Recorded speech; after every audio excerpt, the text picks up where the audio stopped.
Similar to September the 11th, 2001, there were warning signs prior to Benghazi, September 11th. There was a April 6, 2012 crude IED thrown over the wall of the U.S. facility in Benghazi. On May 22nd, 2012, Red Cross building in Benghazi hit by 2 RPGs. The brigades of the imprisoned Blind Sheikh took responsibility for that attack. On June the 6th, 2012, U.S. consulate in Benghazi was targeted by an IED attack that blew a hole in the perimeter wall. Again, the Blind Sheikh Brigade taking credit.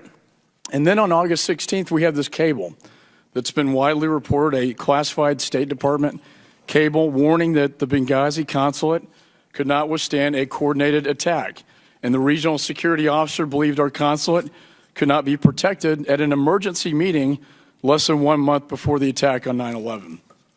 A contingency plan was supposedly drafted to move the operations to the CIA annex about a mile away from the compound. This cable is presumed to have been shared by senior staff. It was sent to your office. It was sent to the NSC. And even on September the 11th, the day Ambassador Stevens was killed, he personally warned about, quote, growing problems with security in Benghazi and growing frustration with security forces and the Libyan police. Were you aware of this cable, this August 16th cable? Congressman, that cable did not come to my attention. I have made it very clear that the security cables did not come to my attention or above the Assistant Secretary level where the ARB placed responsibility, whereas I think Ambassador Pickering said the rubber hit the road. Now, I think— Can I ask you a question? When were you aware of this cable? After the ARB began to, gather information and material, which of course who within your office did see this cable? I'm not aware of anyone within my office, within the Secretary's office, having seen the cable. Within the National Security Council? I have no information or awareness of anyone in the National Security Council having seen that cable. Was this cable a surprise to you?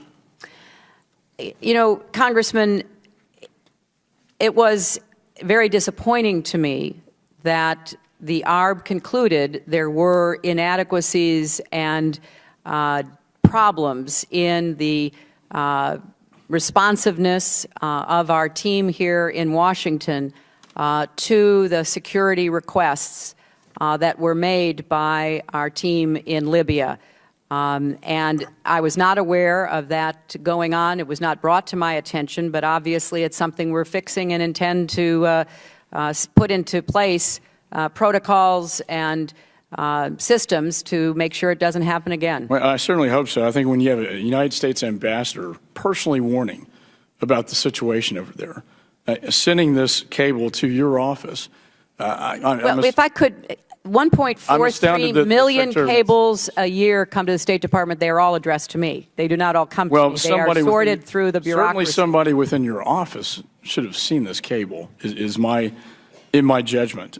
Can I ask one last question? But I just want to clarify, you know,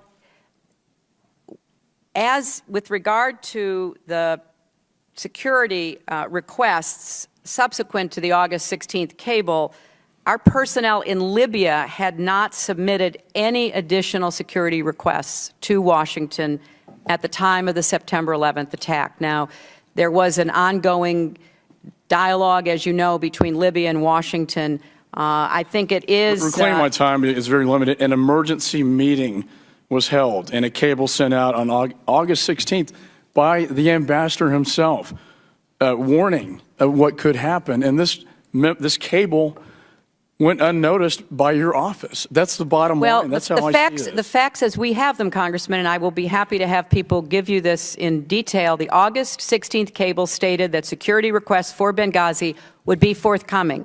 The RSO in Benghazi submitted to Tripoli a preliminary list of proposed security recommendations on August 23rd, but no requests were submitted to Washington before the attacks. Now, this sounds very complicated, and To some extent, it is. We're trying to simplify it and avoid the kind of problems that And I are hope we can fix that. identified. One last question. Why was he in Benghazi on September the 11th?